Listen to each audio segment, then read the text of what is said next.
All aboard! Welcome to the Storytime Train. Please subscribe to enjoy more videos. The Gruffalo's Child by Julia Donaldson. Pictures by Axel Scheffler. The Gruffalo said that no Gruffalo should ever set foot in the deep, dark wood. Why not? Why not? Because if you do, the big bad mouse will be after you. I met him once, said the Gruffalo. I met him a long, long time ago. What does he look like? Tell me, Dad. Is he terribly big and terribly bad? I can't quite remember, the Gruffalo said. Then he thought for a minute and scratched his head. The big bad mouse is terribly strong, and his scaly tail is terribly long. His eyes are like pools of terrible fire, and his terrible whiskers are tougher than wire.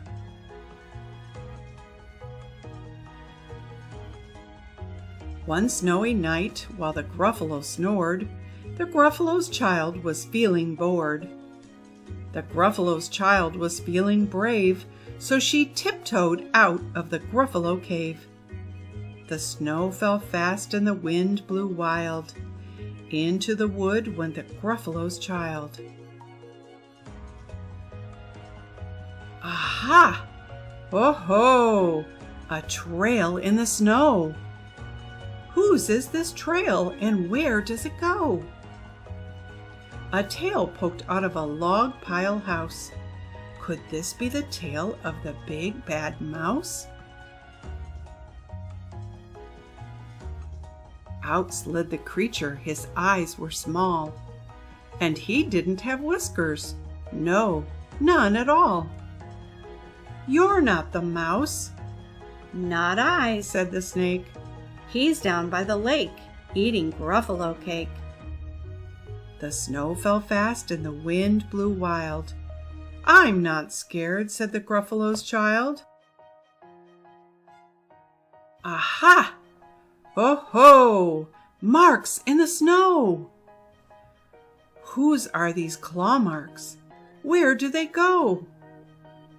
Two eyes gleamed out of a treetop house. Could these be the eyes of the big bad mouse?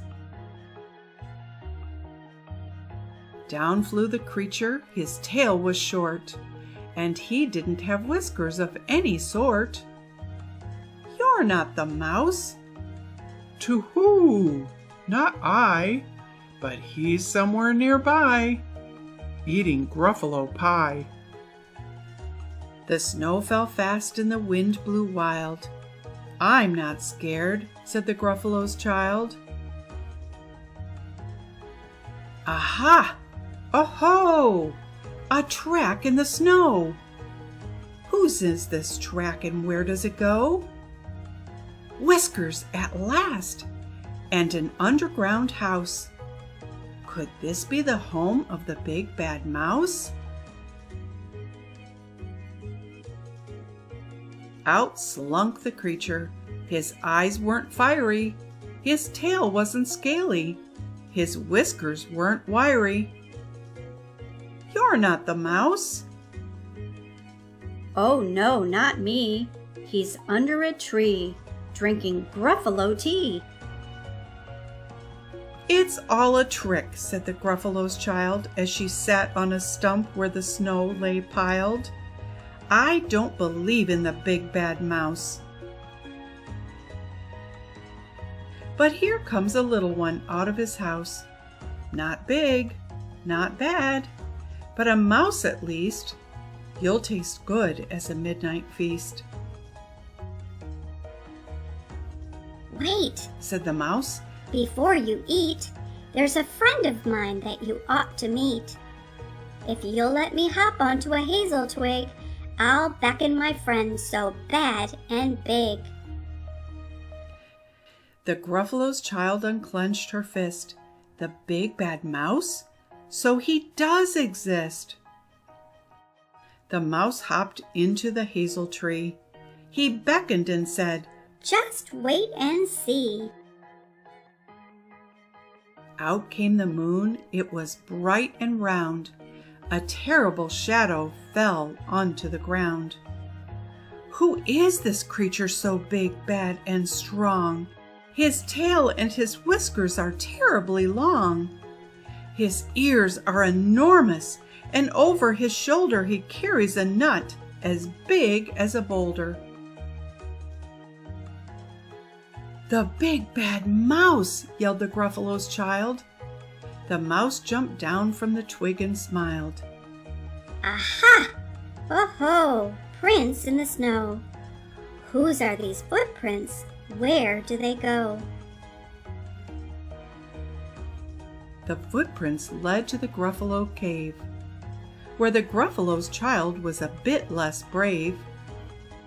The Gruffalo's child was a bit less bored. And the Gruffalo snored and snored and snored.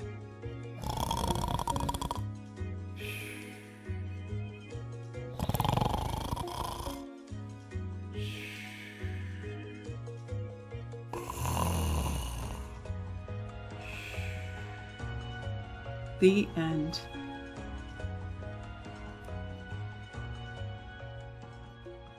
Thanks for riding the Storytime Train. Please subscribe to enjoy more adventures.